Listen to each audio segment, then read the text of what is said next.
なんだ今の。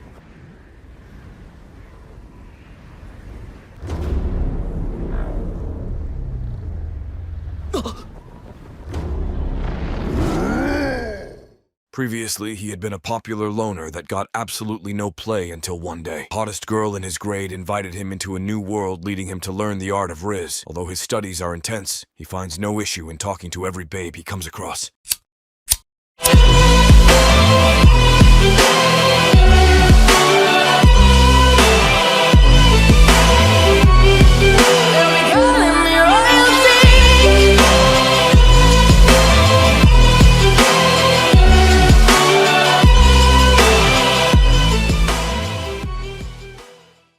Episode 7.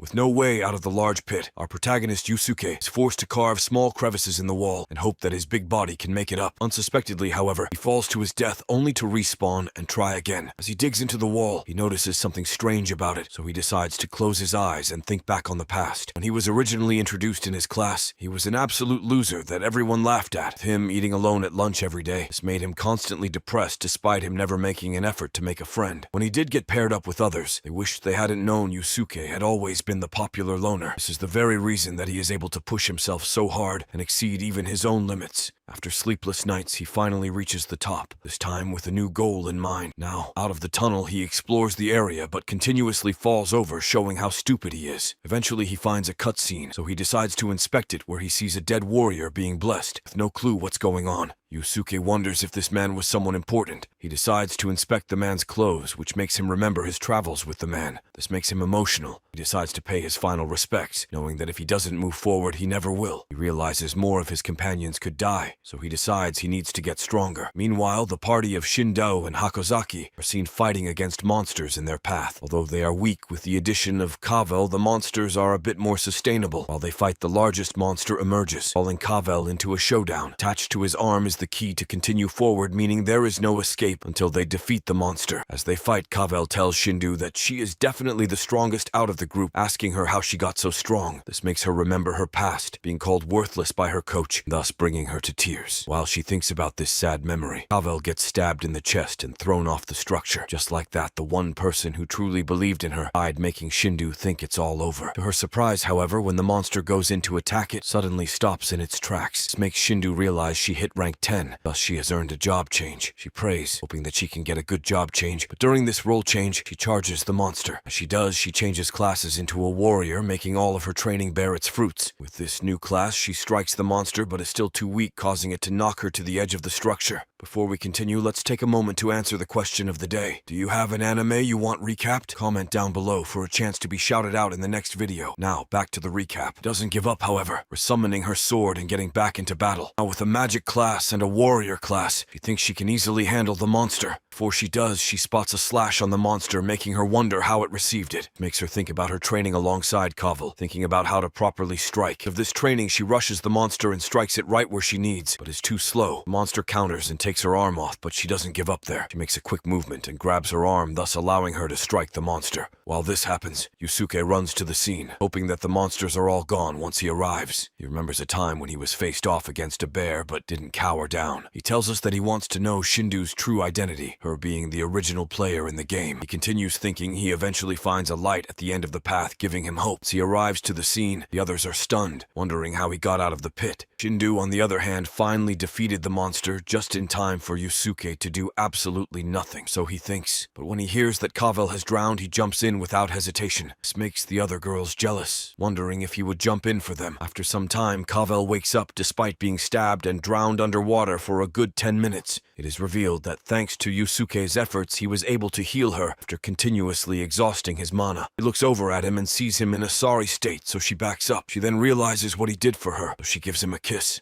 The others see this, so they confront her, but she explains that Yusuke reminds her of someone she knows. Tells them that the person she knew has high dreams, but puts in no effort like Yusuke. In her kingdom, they rank the knights, there being around 3,000 total. Reveals that she ranked 70th, while the rest of her family was all in the top 20. She feels bad about this and explains that she went on this trip to hopefully gain some merit. Wishes that she was recognized by her family, thinking the only way is to kill enough strong enemies. This leads us back to the main task at hand, arriving at the kingdom to deliver the goods. With the goods being humans on death row, they are forced to move fast to complete the mission. Or so they thought, but Yusuke has another hypothesis, thinking that there could be a deeper meaning. He explains that the quest isn't specific at all, thinking that they are the ones who decide what the goods are. Their first two quests being pretty open-minded to what the completion is, he thinks it could be the same with this quest. This makes them realize that they could have gone about this much easier, but this only angers Hakozaki. She reminds Yusuke that the people they thought were goods include a child, meaning they can't just leave them. Now, with everyone having different plans, he suggests they just split up to make it easier for them. Episode 8.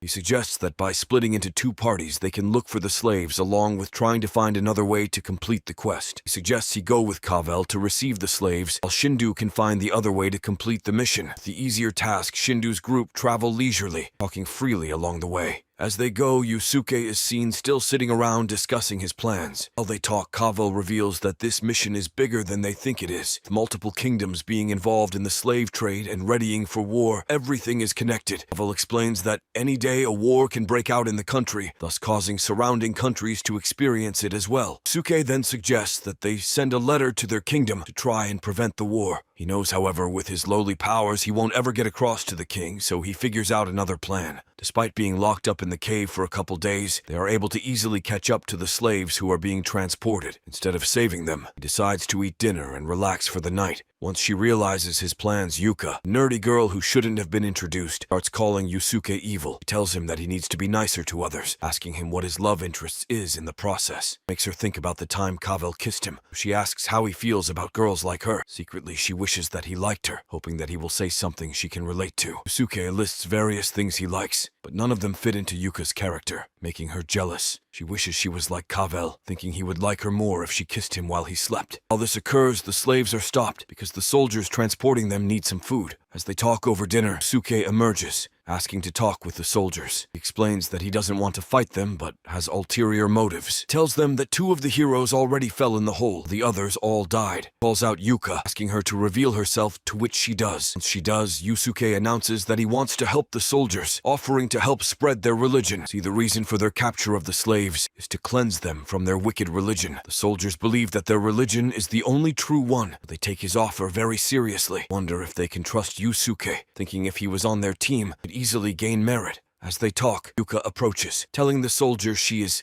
tired of Yusuke's attitude. She explains that all he does is complain about their travels. She wishes the soldiers would take him away, offering to show them where he sleeps. The soldiers partially believe her, decide to proceed cautiously, knowing it could be a trap. Little do they know this is a trap, and they are about to meet an unfortunate fate. She then guides the soldiers to their home base, asking them to be patient as they walk. Soldiers get impatient, however, so they stab Yuka in the back to hopefully inspect her. On realizing she is ugly, they wonder what to do with her, so they just chain her up. They tell her she will be used even despite her nerdy looks once they get back. Once they get back, however, they find Yusuke standing above the slaves with a bloody knife in his hand. After this happens, Yusuke tells the soldiers that he was played, bringing a torch to the final slave, burns him alive along with the horses, making the soldiers in a tight spot. They wonder what they can do, but with Yuka striking first, they are forced to pull out their swords. Yuka gets grabbed, but thanks to her efforts, she is able to escape along with Yusuke. He steals the soldier's horse and rides off, hoping they will follow suit. Before this all happened, Yusuke came up with a plan to switch the slaves with the soldiers, make it seem like he killed them. In reality, he saved the slaves while killing the soldiers, making his plan a complete success. With all of these events happening, Yuka wonders if she really is safe hanging around Yusuke, considering how evil he can be. Shindu, on the other hand, has no such luck, finding nothing of value to consider a good. She wishes Yusuke is doing well, knowing they only have 4 more days to complete the mission. Meanwhile, Yusuke reveals that he hid the slaves in a cave not too far away. Guides Yuka there, where she introduces herself to the various peasant slaves. She takes a fond liking to the young child's compliments, never getting told she was needed before. This creeps Yusuke out, but he ignores her, knowing she is some random background character anyways. After he finished talking with the slaves, he tries to leave, but finds Yuka blocking the entrance. As he walks out, she asks him if he considers this life a game, it being real for them. It makes Yusuke ask her if she thinks it's a game, reminding her of the companions they have made along the way. Because he said this, she asks him what he thinks about them. He explains it as a bus falling off a cliff with him at the back. Tells her that he is the reason they haven't died yet, showing he thinks she is completely useless.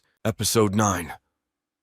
When the soldiers first learned of their mission, they thought it was all for the good of the king. Now they stand with everything lost, wondering where it all went wrong. With Yusuke being the only one in their way, they blame it on him, wishing they could have lived up to the king's expectations. Despite their failure, they decide to report their failed mission, but once they do, things take a turn for the worse. Vel appears before them, striking fear with her glance alone. This makes him realize he has been completely fooled, previously thinking that Cavell was dead, then informs him that not only is she alive, so are all of the slaves that he tried to have executed. Now that he knows he is a complete failure, Cavell decides to finish him off, asking if he has anything left to say. With his dying breath, he wishes to have brought peace to the world by doing the king's missions. Before he can finish what he was saying, Cavell slices his head off, telling him she has no time for some yapping. Later that night, the bird arrives to the king, informing him of what happened. He shows no care, telling his servant that they should just forget about them. They then move on to talking about the heroes, considering them enemies since they interfered with their plans. The hooded man before the king tells him they need to go to war with them, revealing a sinister tattoo in the process. Meanwhile, Yusuke and the others talk about their next plans, still needing to deliver the goods to the kingdom.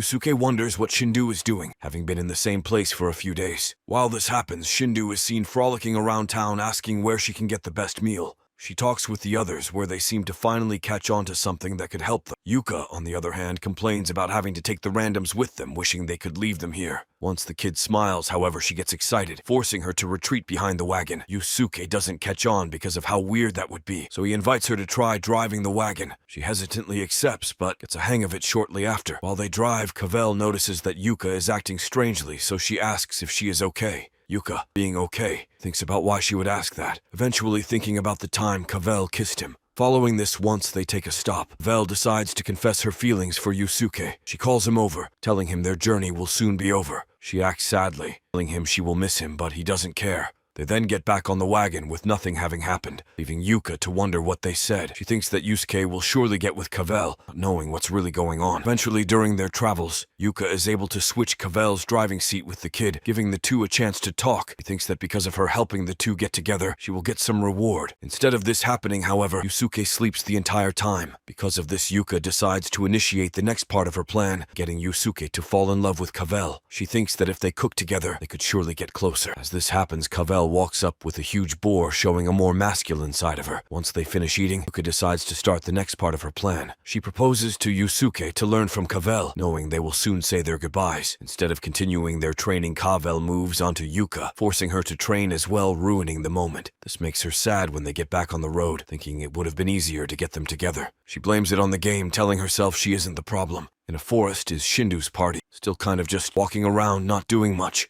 Talk about finally meeting up with Yusuke again after not seeing him for 2 weeks. Find him, they need to board a carriage, so they ask a merchant who agrees. Before they can enter the wagon, though, a man emerges, striking Shindu. Little does he know she is the hero, so she easily overpowers him. Later that night, Cavell finally gains the courage to talk with Yusuke again. This time she's hoping to convey her feelings better. She takes her time articulating her words. She tells him that there is something she has been meaning to tell him. Instead of confessing, she thanks him, explaining she has experienced tons of new things, been saved multiple times thanks to him. The timing to express being hard. Cavell tells him she is glad to have finally said it. Yuka, on the other hand, is disappointed, thinking that she was surely going to confess. The following morning, Shindu and the others sit in the wagon now with a servant. While this happens, Yusuke embarks on his travels, a bit closer to the kingdom than the others. Because of this, he arrived first, but the slaves didn't work as the goods to exchange. He also tried jewelry, but it didn't work, leaving him with just one last hidden item to try. Upon bringing the item to the merchant quarters, they clear the quest, revealing it was the hidden agenda of the king. Apparently, the information of the king's antics alongside the heads of the guards work as the goods to deliver. Yusuke thinks that although it was a robust method, it worked. They talk, Shindu calls them over, thanking him for clearing the quest. After they thank him, they tell him they want some personal space, being tired of Yusuke's evil demeanor. Episode 10.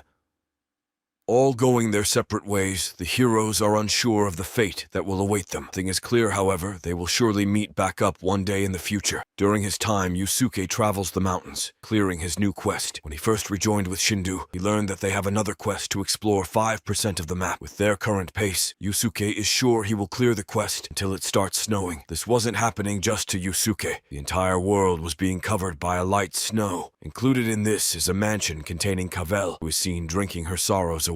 With her being stuck with the random guard, she already misses the heroes. She wishes that they could continue their journey together. Before this happens, she is seen meeting back up with Yusuke, who informs her that he is a busy man. He tells her that he will be leaving her hometown from now on, explaining he needs to explore more of the world. With that, he leaves, giving Cavell nobody else to rely on in battle.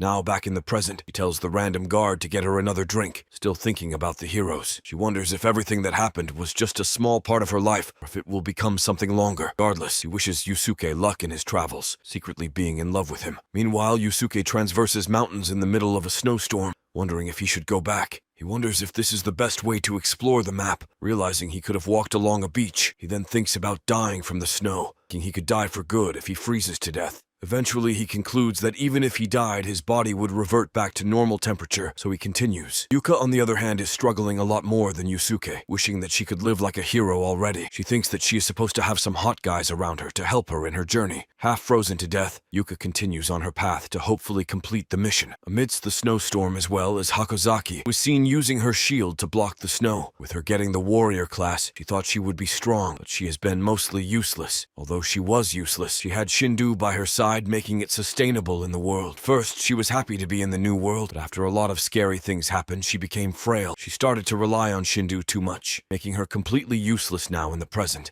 The final hero, Shindu, ventures through the snowstorm without much trouble. She reveals that she's been walking for a whole day straight, wondering why the quest is so hard. She doesn't realize that she could just take a carriage somewhere and go much faster like she did before. Like the others, however, she thinks back of her first arrival in the game, greeted by the game master. She had one goal in mind when entering the game, to clear it. She wanted to get her old lifestyle back, filled with friends and family. Despite all of her hard work, however, when she got transferred into this world, she lost it all. With Hakozaki being useless, she asked Yusuke for help during that time, knowing that she couldn't clear it alone. She remembers all the challenges she has overcome like the others have, telling herself she isn't done here. That she heads deeper into the mountains, till she is stopped by an unknown force. Hakozaki, on the other hand, stands around, hoping the others could finish the quest for her. With her seeing a steady completion, she takes a nap in the snow, thinking everything will be all right. She then realizes that if she gives up here, she will continue to be a failure, so she starts crying. Thankfully, however, nobody comes to the rescue, so she dies in the snow. Revealed is a large frozen statue of somebody bringing Shindu to her knees. She screams out in pain, making us wonder what this statue's significance is. Yusuke, on the contrary, continues his travels, noticing the others haven't moved an inch in an hour. He wonders why he has to have such useless teammates, eventually considering falling down himself.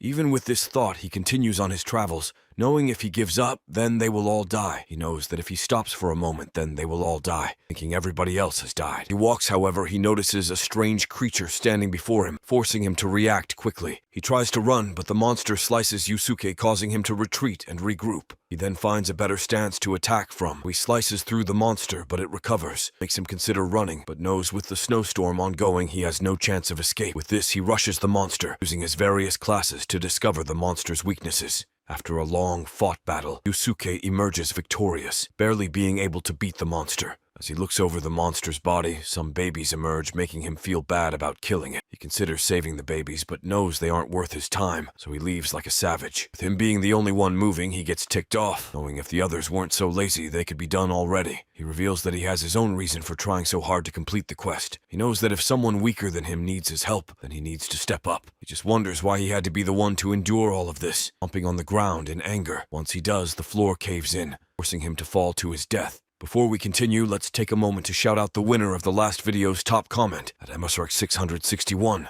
Comment down below for a chance to be shouted out in the next video. Episode 11. When Yuka was young, she used to be normal instead of a nerd. Because she watched too many magical girls, she ended up becoming a geek who always relied on others. She talked bad about others and helped people bully until it all fell on her. When she experienced the same thing, she cowered down and gave up. Now, in the snowstorm, she has given up, leaving Yusuke to do all the work. Little does she know Yusuke has fallen to his death, ending up in some sort of cavern. He wonders how he survived the fall, but his attention is diverted once he realizes he fell into a dungeon, with bones of monsters all around. He walks cautiously, knowing one misstep could be the end. Advantage to this dungeon is that he can walk forever without having to deal with the snow. Hakozaki, on the other hand, has died, and is seen looking over her body, wishing she wasn't so weak. During this, Shindu sees the message, but instead of leaving her, she decides to try and help her. While walking to Hakozaki, she spots a village, so she starts sprinting towards it, thinking it can warm her up. She got closer, though water began to leak from under her, revealing she is running across a lake. Because of her stomps, the ground closes in, encasing Shindu under the water, thus killing her. With Yuka as the last one, he wonders what she is up to, himself being at a dead end. He turns around to go down another path, but keeps running into dead ends. Eventually, he arrives at a new room, but it is also a dead end, or so he thought. When the ground starts shaking, he realizes there is something else within this room. A large snake emerges, but to his surprise, it isn't hostile, rather guiding him the correct direction. The only catch is that Yusuke needs to collect its poop so that it can continue back once it's finished pooping. Yusuke gets ticked off because of this, so he urges it to hurry up, but this summons another monster in the process. Instead of it being friendly, this one charges Yusuke with ill intent, ready to eat him. Meanwhile, Yuka continues on her journey, telling herself she won't give up. She wonders how Hakozaki and Shindu have both died, thinking they would surely make it. She tells herself she is all right as long as Yusuke is alive, but as she thinks this, he dies. This makes her realize that she is the last line of defense, so she considers just dying. She knows that nobody is around to stop her, thinking it would be an easy way out of this harsh life. As she thinks of this, however, the magical girl she grew up loving appears before her. She realizes that this is her dying wish, so she breaks down in tears, thinking this is the end. Little does she know, however, this magical girl is here to give Yuka a big confidence boost. Tells Yuka that because the other magical girl was defeated, she needs her help to continue forward. She asks if she is planning on giving up so soon after all these years of watching them. Like a true NEET, this inspires her to stand up and keep walking. While all of this occurs, a strange lady is seen entering the place in which Yusuke fell. Hakozaki, on the other hand, is still sitting around being completely useless. Within Yuka's mind is a handsome young man urging Yuka to continue further. It is revealed she has hypnotized herself into thinking someone likes her, thus allowing her to keep walking. Despite her mind being in the right state of mind, her body is exhausted. She almost falls over, but before she does, some girl on a cat emerges. She offers Yuka a ride, asking her if she is a player. Yuka happily agrees, telling the other girl that she is currently on the 4th quest. With her help, she is able to travel at a much faster speed because of a wind spirit. Now with them traveling super fast, Yuka calms down, knowing she has nothing to worry about. Even with this speed, she only has a little bit of time left, causing the mysterious girl to increase the speed yet again. Because she was so fast, she ended up spawning in the others, revealing to them she cleared the quest. Following this, the Game Master emerges, telling Yuka she can have any question granted she may have. She thinks about it and eventually decides to ask him if the world they are in is a virtual world.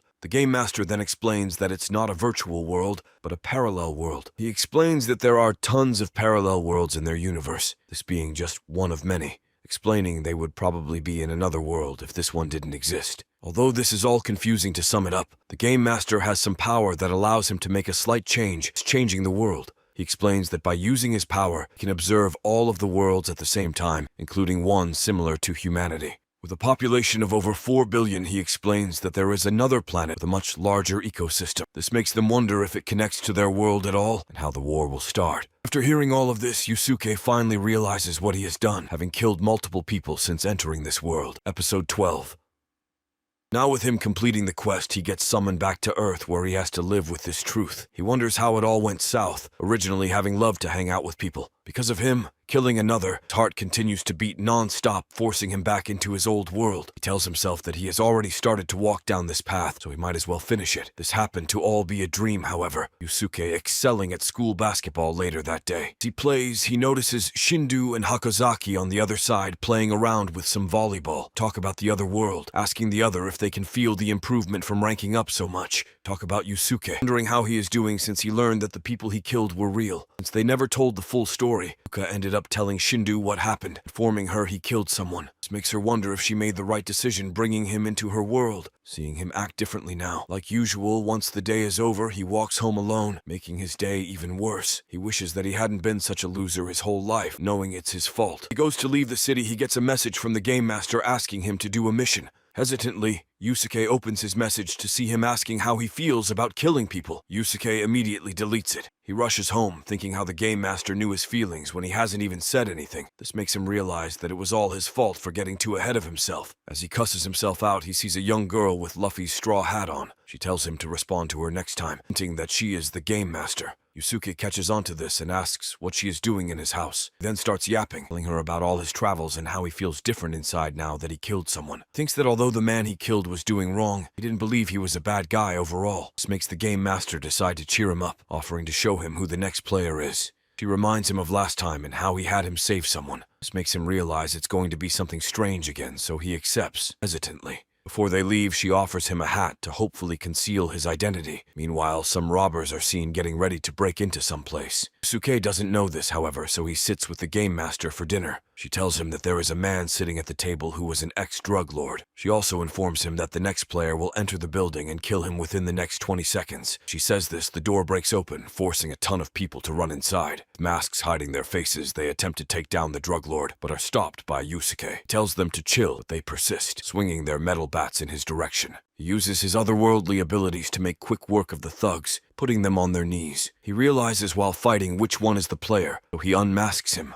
Yusuke tells him that he needs to calm down and turn himself in. The man persists, however, telling him it is his duty to take the drug lord down. While they talk, a man behind the counter calls his boss to inform them someone is here to kill the drug lord. Once this happens, the boss walks into the restaurant and takes the orange-haired kid's side. He tells Yusuke to stand down, but is interrupted by the game master. Pulls out a glove indicating that he can use his powers in this world, takes it without a care, and uses his magic to restrain the thug. He also adds a little extra spice, and the mafia boss on the floor out cold. This makes the orange-haired man stunned, so he decides to try and follow Yusuke.